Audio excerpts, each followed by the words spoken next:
Hey everybody, welcome back to Ubiquitous Blacks Reviews. You know my face.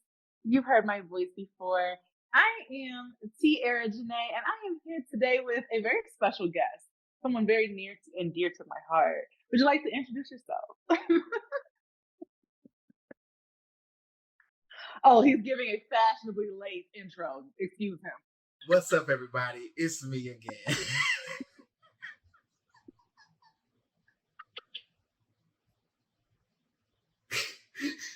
It's me again. It's TeaRon. That's TeaRon period. Or you can call me Swanky T. Okay. As you can see. And we are here to finish out our review of Young, Famous, and African. And you can see I came ready. Yes. I came ready. Listen, clearly, I missed the memo because I'm dressed regularly, but you know, T isn't a swanky original. You know, after you watch enough of this show, you feel underdressed. And I decided I would just throw on just something old I had. This old thing. Something I had in the back of the closet. Just for this occasion. So I wanted to fit in, you know? I wanted to feel young, famous, and African. You know what I'm saying? Okay. Yeah. And do you feel that way? Somewhat. And okay. All right. Somewhat. We love it. Okay. Listen. Season 3, I got y'all. I'll be back with fabric and colors. Don't you worry. Season 3, because I know they're getting a season 3. They have to get a season 3, right? They have to, because the way this ended, it just stopped. Baby. It just stopped. Can we talk about it? So I wanted to kick off episode 7 because episode 7 might have been my favorite episode. Baby, they are in Cape Town. See, I was blown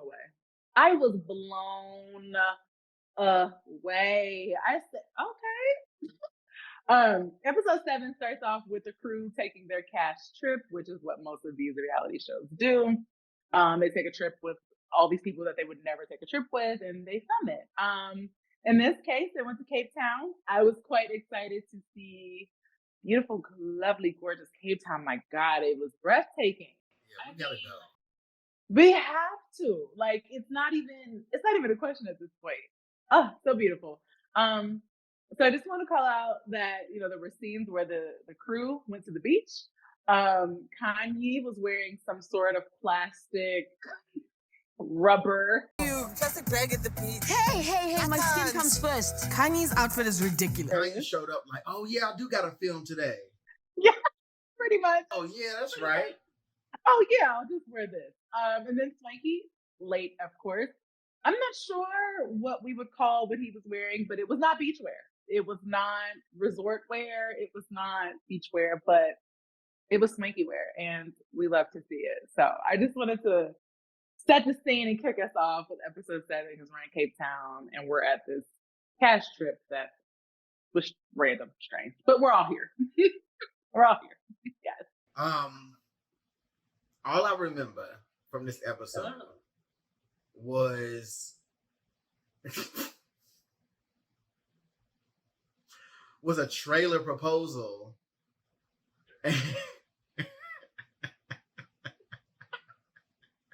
You remembered it. I try to forget it.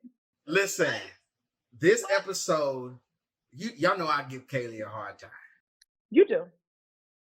The first time I was interested in Kaylee was when this was happening. I was like, when somebody was playing in her face, he was playing in her face, and Alex. Yeah. When that happened, I was, I'm jumping the gun though. What happened before that? You jumped in the gun a little bit. That's okay. Let me tell you what. Bonang wasn't on the trip. Baby, Bonang was not. And if she was on her own trip. She wasn't with them. I'm gonna tell you that. She would just happen to be there. She wasn't there with them. But that's okay. Because as we already mentioned, the season kind of just abruptly ended. So the last 2-3 episodes, 7, 8, 9, we can just jumble it together. I will say though, the way we kicked off Cape Town was very strange, and I wanted to talk to you about this and see if you could help me out. Actually, okay. Because it started off with continued drama from Zari's party with Swanky and Louis. Damn Louis. Louis. Literally, he has like 3 names, but that's okay. The weirdness about him, the surrogacy thing, all that. So that continues. And we get to the first sit-down dinner where the whole crew is at. And Swanky shows up late and hands Louis a gift. Okay. Everyone was outraged. Everyone was saying the gift was shady. Louis's feelings were hurt. T, help me. What was the gift?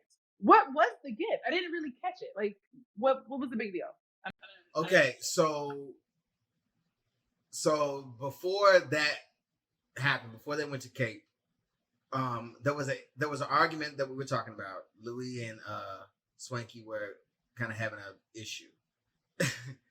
he was saying Louis was telling Swanky he was fake, right? He's like you're being fake, and Swanky was like, I'm being fake. You with the 17 personalities, whatever. He did say that, yes. Uh-huh. So fast forward, they got together and they he was like, I want to apologize, I got you a gift. And as soon as he said that, I said, Swanky's about to try and have a moment. Swanky's about to have a moment at Louis' expense. And poor Louis, no matter what he does, no matter what he says, he's not doing himself any favors. No, punching bag of the season, I'm telling you, the pinata. The gift was a T-shirt that said something about 17 personalities. Oh. It was supposed to be a moment. It didn't land. It didn't. But that's what the situation was. What do the children say? It didn't give what it was supposed to give because it didn't. It didn't. I never gave. Okay. Yeah, I knew it was a T-shirt, but I didn't catch what it was, and quite frankly, I was like, T will tell me. I'm not gonna. Yeah, that's what happened. That's what happened. Okay. Well, that's what happened. They made a big deal about it. That leads into, again, continuing the narrative that Louis is messy and that he's being weird. He's trying to integrate himself in this group. And along the way, we cut to a scene with him and Ndile. And again, this really reminded me of why I really liked Ndile. He seems so level-headed. Others wanna share their love. It's all the above. I have love to give. I have so much love to give. You know what I'm saying? Who's giving you love?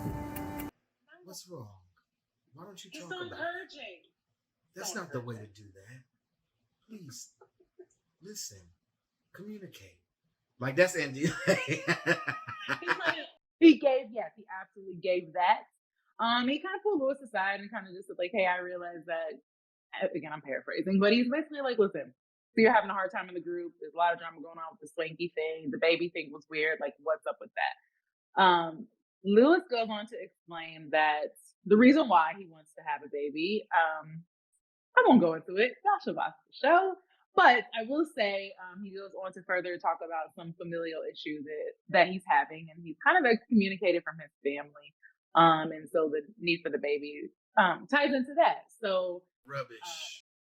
No. Rubbish. Okay. Why is it rubbish to you? Why? Look, okay. Let me put it this way. To me, Lord. It was like Louis was getting his handed to him. Okay. Uh-huh. And he was like, I gotta get them off of me because they on my neck. I gotta give a narrative, like a personal story to justify why I slipped and said something that I didn't mean to say, and it got blown out of proportion. Louis never meant to say that his eggs weren't hatching or whatever he said. He never meant to say that. And so when he said it, one thing turned into the other. And then that's how we got here. So he was like, okay, they on me. I'm going to turn this into a different moment. He was talking about when he was on Big Brother, he hooked up with some girl on there. And because he did that on TV, his parents exiled him. And then I just told them to watch it, and you just told them the whole thing. My bad. You ain't sorry. Go ahead. I apologize. Spoiler alert. Yeah, I rubbish. I didn't buy it. No, I know you think Louis is cute and you want him to be. I am beyond that. We are beyond that. When someone tells me, no, not me. When someone says they're excommunicated from their family, I'm automatically like ears up, because that's something that we all as people can identify with. Sure. Being ousted or being made to feel made to feel lonely, or that your family don't understand you, that would be rough. So you call it rubbish. I think it was a vulnerable moment, and I felt like it kind of brought the Louis drama full circle. It made sense. So he became less of the punching bag of the season. I think you got caught up in D-Lay's delivery, and D-Lay sold that scene for him. And D-Lay was like, he was the Iyanla. He's hurting. This explains why he wants to have a family, because he's. I think I got in D-Lay down. And then I was like, but in D-Lay, are your baby mamas hurting? Let's talk about that in D-Lay. But I'll let you take it, T. It's on to you now. I'm just saying, I just wasn't buying it. I feel like it was a way for him to get everybody up off of him. You know how you got to get them up off of you, and that to me, that's what it was. That's all. Okay. All right, viewers, commenters, listeners, friends, family, let us know what y'all think. Did you feel like Louis was putting on? Did you feel like it was a vulnerable moment? What are your thoughts? Please let us know. I would love to hear. Please let us know. That was the main thing that stood out to me. And then everybody went up to the mountain. That whole, first of all, the B-roll. This is the one time that the B-roll gave it was worth it. That view, them taking that whole journey, that looked amazing.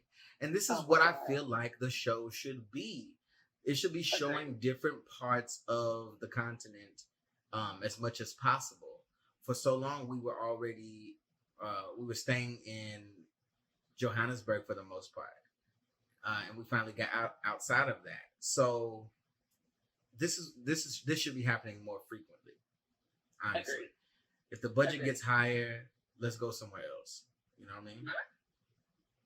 Another thing that stood out to me the last set of episodes is that Diamond is back. So I was very excited to see Diamond back. We have missed him. Well, I missed him. Well, the ladies missed him too, because all they did was talk about him the whole entire time he was gone. So it was nice to get Diamond back. He came back after the proposal. He did, because he wasn't in Cape Town. Let's not brush past the proposal. I'm sorry. We was jumbling the episodes. My bad, but I just want to say this. Yes. Quentin, you're not naked right now. Quentin, you know you was wrong for that. Playing in her face. I had never heard of anybody doing a trailer proposal. Would you like to explain to the listeners what? Okay, a trailer proposal is when you are wasting a girl's time, and she so wants you. Oh, I can't wait for him to propose, and she's so anxious about it. So what you do is you go on a cash trip with your friends, and then you tell the loudest friend of the group to not say nothing, and the loudest friend of the group is like saying something the whole time, and it's like he get over here, he's gonna propose. Like Swanky didn't let it be a surprise or nothing, and then he gets down on one knee. He does a formal proposal. Are too many pronouns. Quentin, naked, does a formal proposal to Kaylee. And she's like, oh. Only for after that to be like, oh yeah, that was just a trailer proposal. I've never heard of a trailer proposal, babe. Like, I'm into this life, so you need to tell me. It was a spur of a moment thing. I thought, it was the perfect time to maybe see how you were going to react. It seemed like Naked was like, okay, I'm going to show her that it's possible for me to do this, but first I still got to get all the other people about my phone before I do it for real. Oh my God. You see, I used to have some loose ends that he had to tie up. So he did that to kind of shut her up, to show her like, here's what it could be. That was wild. That was wild. It was another one of those scenes where I was like, what is the reason for this? Like, did y'all run out of footage? Just give me more B-roll of Cape Town, because there was no point in this. Again, you're embarrassing Kaylee, you're playing in her face, and you're wasting our time. There's something else we could be looking at except for this. I thought it was strange. I thought it was weird. It pissed me off. So that pretty much concluded that episode, and then we go into the next one where by the time the next episode started, because I was like, okay, they went to Cape Coast and all that stuff, but where's Diamond? Where's Annie? Where's Kanye? Where is Diamond? I was like, where is everybody? And then where's Bonang? Where's Bonang? Where's Kanye? At this point, that's when I was like, no, really, where is Bonang?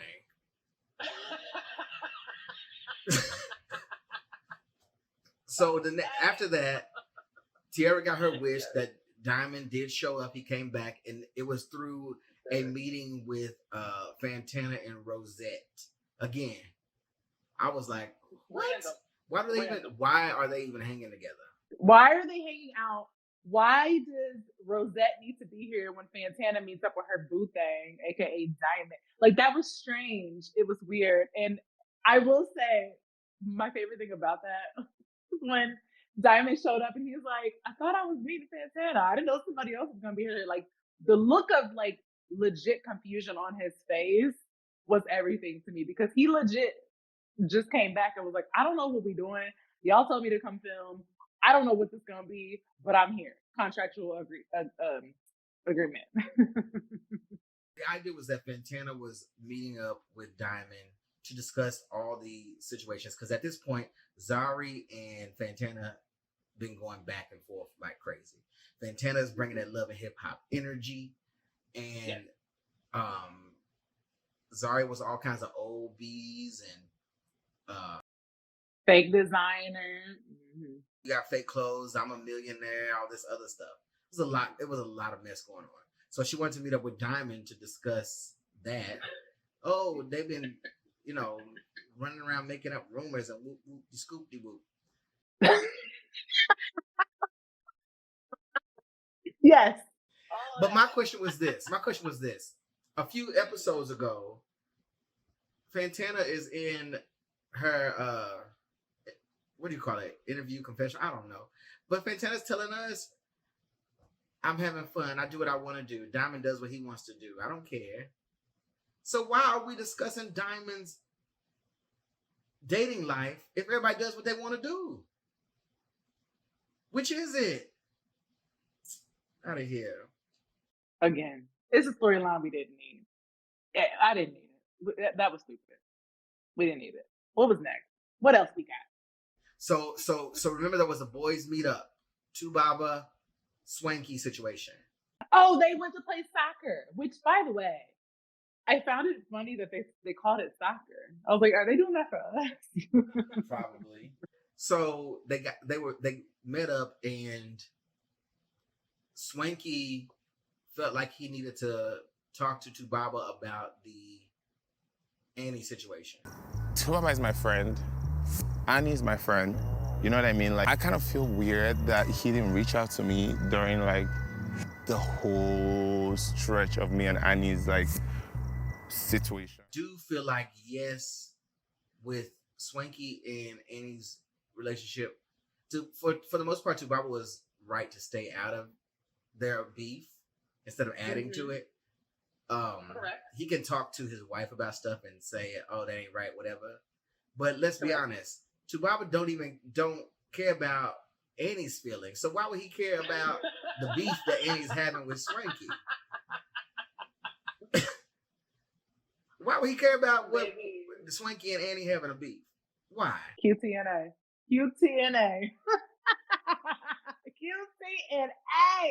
He was offended by it because he just felt like, okay, yeah, that's my wife and everything, but if you wanted to talk to me, this is when I knew that the Swanky and Annie situation was a lot more serious than just the cameras.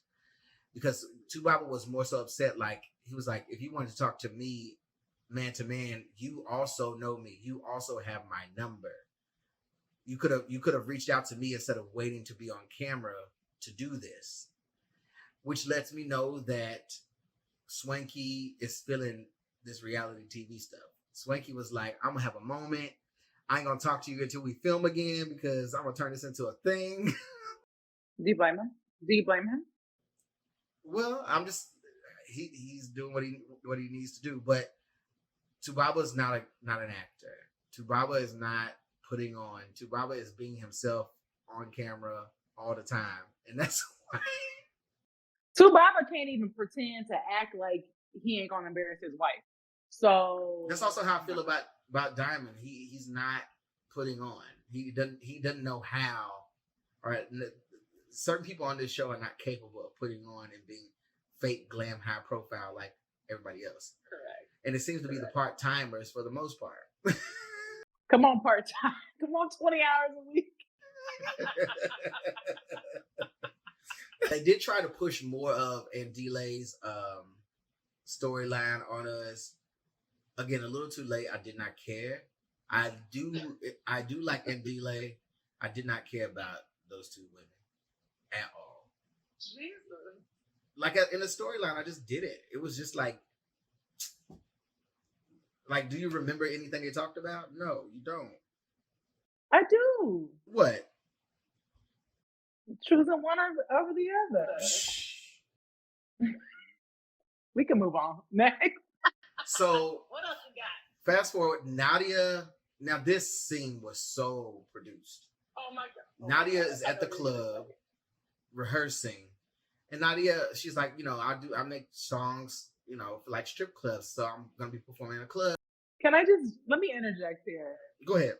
I just want to say, I forget that Nadia is there. And whenever I see her, I'm like, who is that? And I'm like, oh, that's Nadia. Because she is one of those people who can wear a different wig and truly look like a different human being. And every time she comes on the screen, I simply do not know who she is. And that's no shade because I don't dislike her. She's fine. She don't bother me at all. Don't dislike her. I just forget she's there. So when we had this scene of her rehearsing, I was taken aback. I was taken aback. And then not to mention, I don't know if you heard some of the lyrics that she was performing. Yeah, it was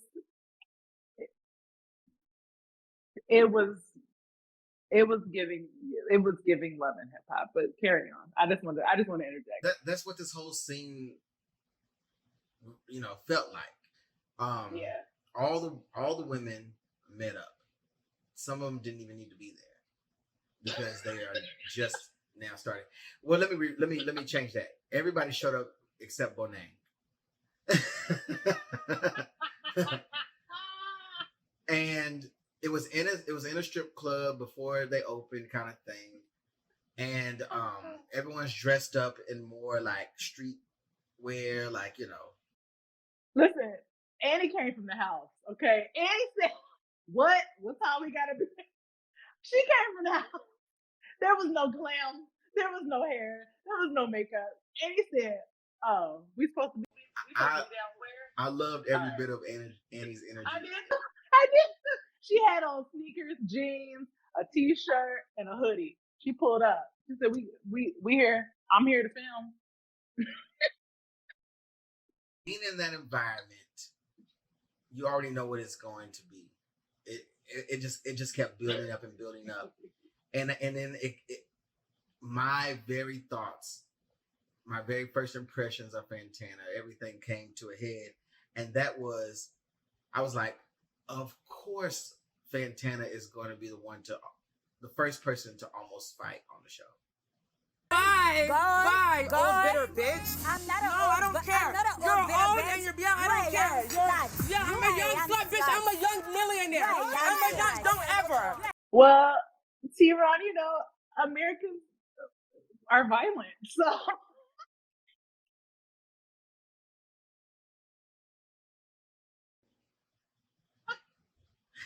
I wasn't surprised. I was like, of course. No, it's giving America. Sure. Of course you're the one. You know what I mean? Let me know.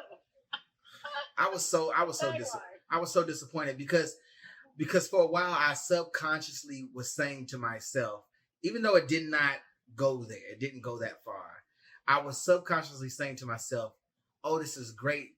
This is a show. It's showing like, you know, glamorous stuff, high life, you know, fancy this and everything. And nobody has gotten into a altercation yet. Fantana. America. Don't ruin this, okay? Let's not make this about that, okay? That's first. And then also, there's enough. We have enough of those options out there already that we didn't need this. Fantana, if you ever see this, please know that this show has 19 other people. And if you're not there, we won't miss you.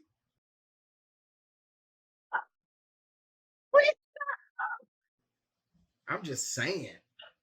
Like, I don't, of course it's reality TV and there's going to be these messy drama moments, but I was like, we don't need that. We don't need that. You know what I mean?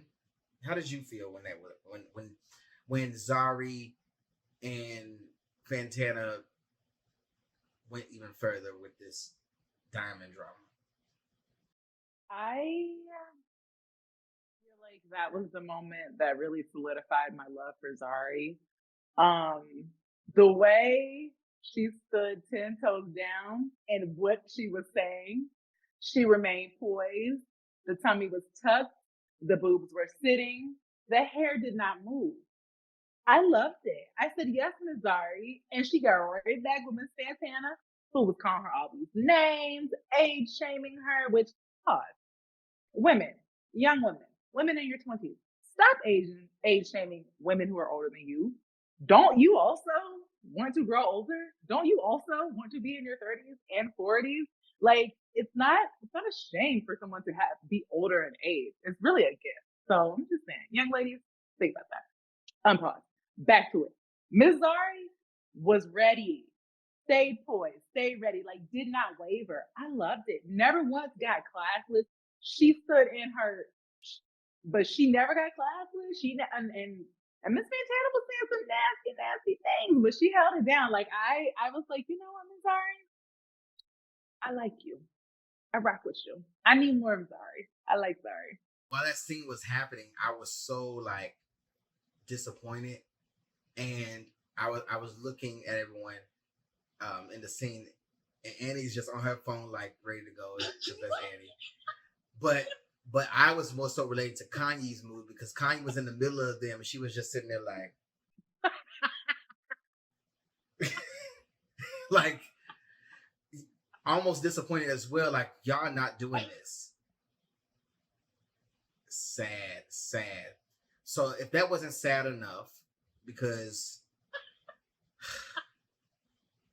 even in the diaspora, y'all want to throw them things. If that wasn't sad enough, we fast forward to the calmness of Ndile. And after weeks and weeks and weeks of them both chewing my ear off on both ends, I've asked them to come and join me for a conversation amongst the three of us. This scene that occurred, first of all, I was thinking to myself, Ndile, why are you there? But I'm glad he was. Because it wasn't his fight. You know what I mean? It wasn't.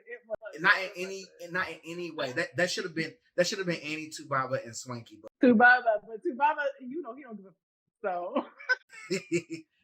So this made the whole season worth it because it gave us something real, something authentic, and I like to see contrast in these people.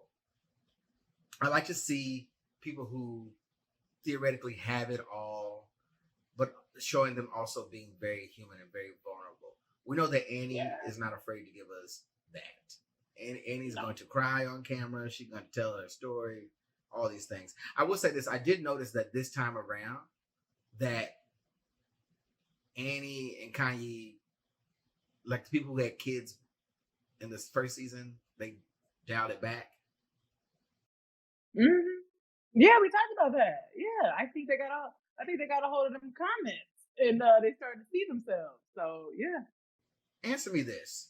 Were you not a bit, even though they kind of said some stuff like about the situation, why they weren't communicating, why they were having a falling out, were you kind of confused, like, as to what the situation was until this moment? Very. I was totally like, okay, y'all saying it, but y'all ain't saying it.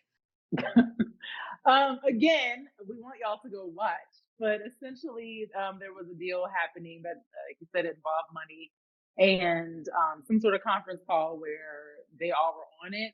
Annie didn't know that Swanky was on the call and was basically bad mouthing him, kind of smearing him, not saying things that were supportive that a friend would say if you're trying to do business with them.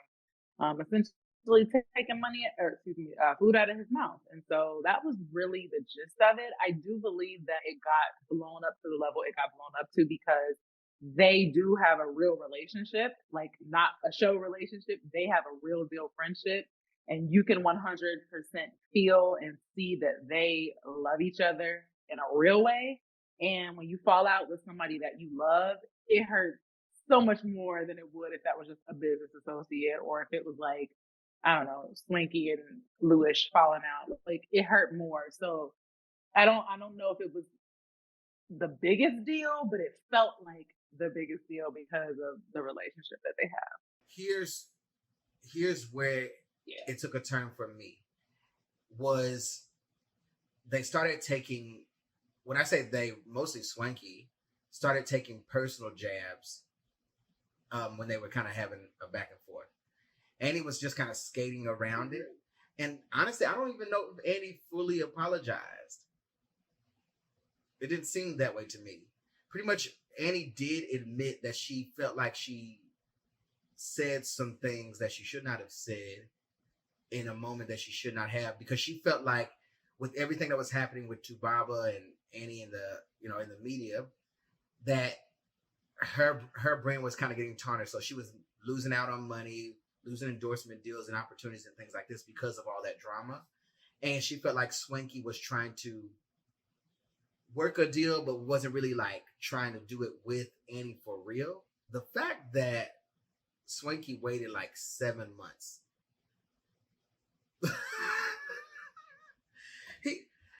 Swanky's petty though. He's petty. That's the petty part. And what got me, because this is what pissed Swanky off and he started getting personal, was Annie said something to the effect of, this new fame or something is getting to your head. What did she say? Oh, it was something slick though. It was something like, don't let these like little 10 minutes of fame or something go to you. And he was like, what? Me? What? But it's true. It's true because he waited until it was time to film again to bring all this up.